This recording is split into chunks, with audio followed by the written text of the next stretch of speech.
Bismillahirrahmanirrahim. Assalamualaikum warahmatullahi wabarakatuh. Materi kali ini tentang regresi dan korelasi linear berganda. Lanjutan dari sebelumnya yaitu regresi dan korelasi linear sederhana. Untuk pengertiannya adalah regresi berarti ramalan atau taksiran sebagaimana sudah dijelaskan pada sebelumnya. Analisis regresi itu lebih kuat dalam meramalkan dan memperkirakan nilai variabel terikat atau variabel dependent pada nilai variabel bebas, variabel independennya lebih akurat pula. Jadi untuk regresi itu lebih akurat dan lebih kuat ramalannya dibandingkan dengan analisis korelasi atau hubungan. Kemudian regresi linear adalah regresi yang variabel bebasnya yaitu variabel X itu berpangkat paling tinggi 1. Jadi berapapun angkanya kalau dipangkatkan 1 itu akan menghasilkan angka tersebut. Kemudian persamaan regresi linear bergandanya adalah seperti ini ya, berganda. Jadi dia tidak hanya variabel bebasnya tidak hanya 1 X1 tapi bisa sampai X di sini K berarti sangat banyak sekali, bisa X2, X3, X4, X5 dan seterusnya. Kemudian untuk contoh persamaannya seperti ini. Ini ada Y besar itu variabel terikatnya atau variabel dependent, kemudian untuk X1 besar, kemudian X2 besar itu variabel bebas atau variabel independen, kemudian nilai A kecil, B kecil, dan B kecil yang kedua ini adalah koefisien regresi linear berganda. Kemudian A kecil itu adalah nilai dari Y, nilai dari variabel terikat, jika variabel bebasnya itu adalah sama dengan 0. Kemudian untuk B kecil 1 itu besarnya kenaikan atau penurunan Y dalam satuan jika X1 naik atau turun satu satuan dan X2-nya konstan. Jadi ini nanti juga akan kita terapkan atau dikerjakan dalam sebuah contoh soal.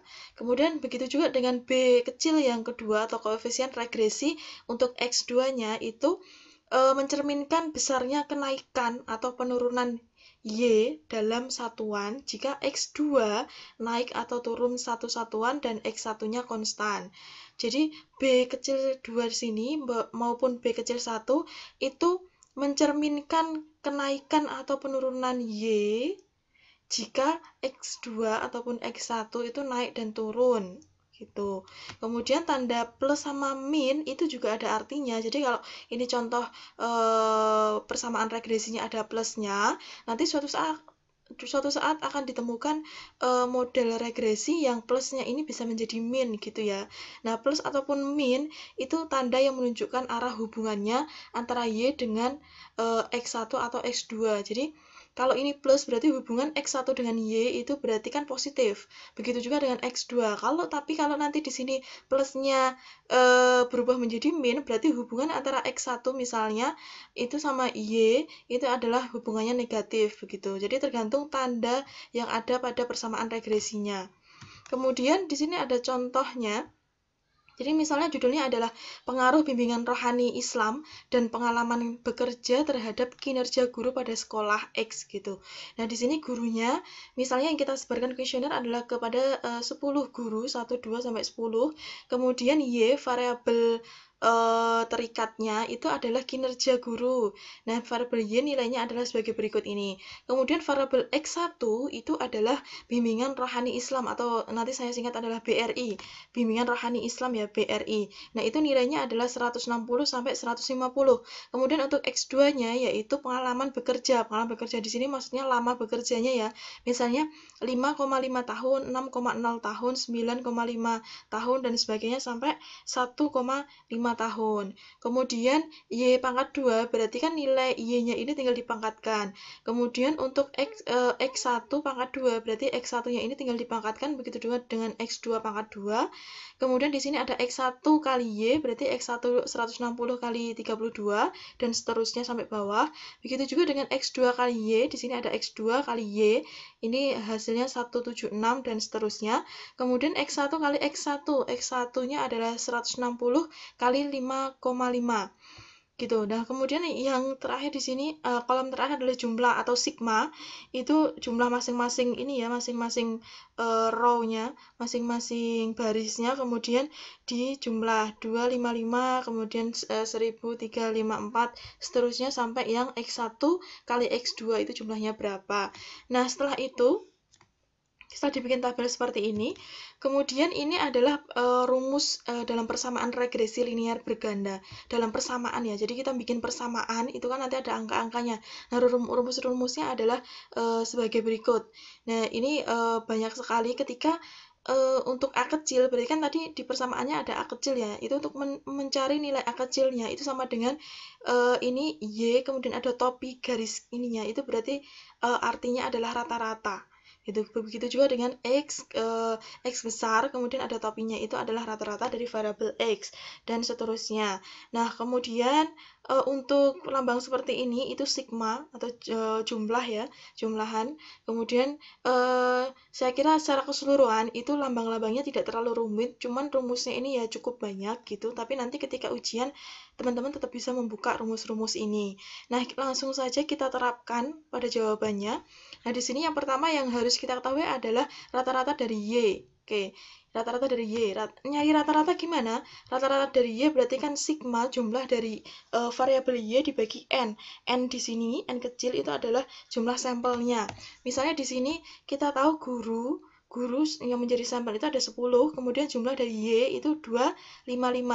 Berarti tadi kalau di sini untuk mencari rata-rata Y berarti 255 dibagi jumlah gurunya 10, hasilnya adalah 25,5. Begitu juga dengan rata-rata dari X1, rata-rata dari X2. Itu kita tinggal lihat di tabelnya ini, X1 jumlahnya berapa? 1354, berarti kalau rata-rata dibagi 10. 1354 dibagi 10, hasilnya adalah 135,4. Begitu juga nanti kalau mencari sigma X1 pangkat 2, berarti kan di sini sudah ada rumusnya. Sigma X1 pangkat 2 itu rumusnya seperti ini. Nah, angka-angkanya tinggal dimasukkan, kemudian dihitung. Nah, setelah itu ketemulah nilai B1-nya ya. B1-nya, rumus B1, B2, dan A, ini juga sudah saya tuliskan di sini. Rumus A, kemudian ini adalah rumus untuk B-nya. Nah, di sini ketemu B1-nya adalah 0,212, kemudian B2-nya adalah 1,999. Untuk nilai A-nya adalah min 13,529. Oke, kemudian hasil dari B1, B2, dan A ini kita masukkan dalam persamaan regresi. Nah, jadi tadi ini banyak sekali, ini adalah tujuannya untuk mencari nilai B1, B2, dan A kecil. Kenapa B-nya ada 1 dan 2? Karena tadi disebutkan bahwa variabel bebasnya ada 2. Yang pertama adalah BRI, bimbingan rohani Islam, dan variabel kedua adalah pengalaman kerja, atau dia lama kerjanya berapa tahun. Nah, selanjutnya kita masukkan ke dalam persamaan regresi. Tadi nilai A-nya sudah ketemu min 13,529.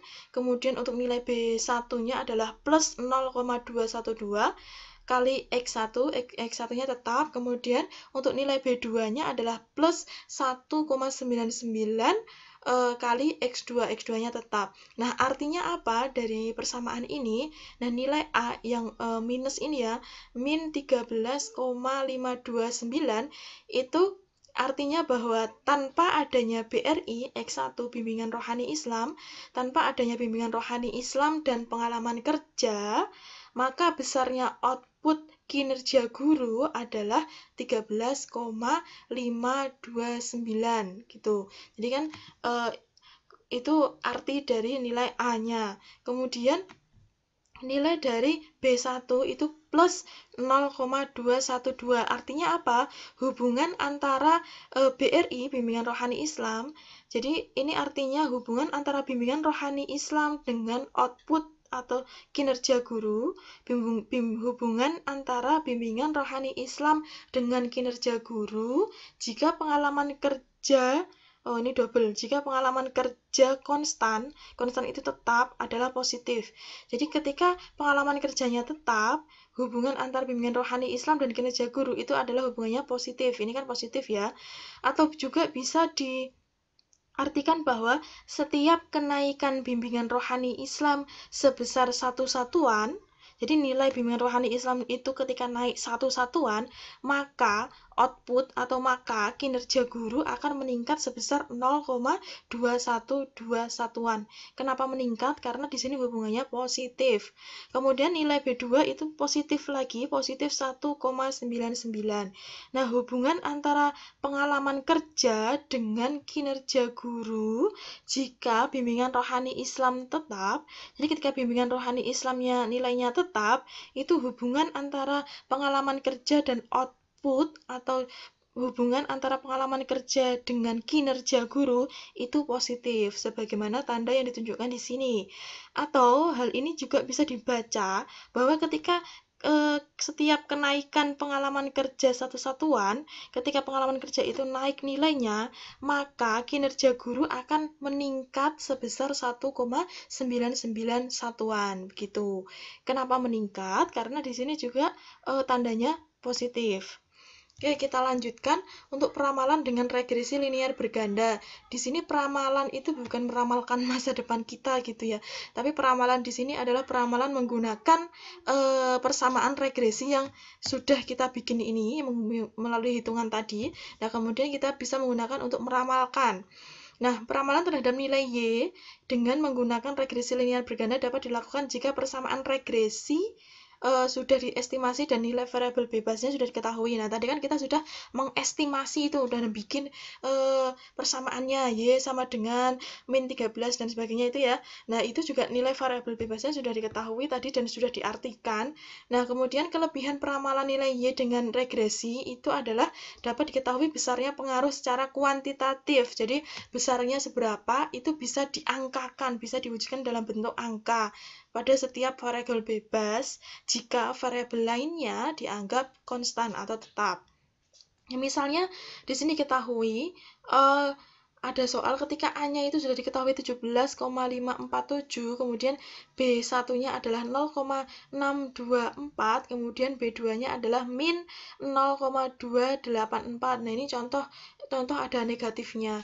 Nah, persamaan regresinya kita masukkan dalam persamaan 17 masuk ke sini, 547, kemudian ditambah plus ya, berarti 0,624 nggak ada minnya, sini plus, kemudian yang B2-nya adalah min 0,284.